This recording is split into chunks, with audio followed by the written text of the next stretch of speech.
Yes, ano pong masasabi niyo? Your first award? It is my first award for film. It is amazing! Honestly, hindi pa rin ako makapaniwala because akala ko pa si Miss Chanda Romero yung mananalo. Pinagdasal ko lang po na, Lord, baka naman tayo, baka naman pwede. And I'm just grateful for the opportunity na binigay sa theater actors na nagkaroon po kami ng movie musical na ganito. At nabigyang halaga yung efforts po namin. So really, really, thank you. Thank you very much sa MMFF. natin yung Himala. Yes po. Sana po talaga madagdagan po kami ng cinemas. Isang Himala, nanalo po kami. Special Jury Prize, 4th Best Picture.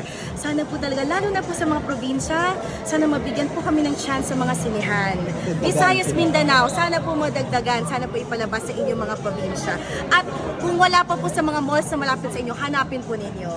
Salamat po. Yes, mag-request po sila. Isang Himala. Congratulations! Thank you po. Thank you.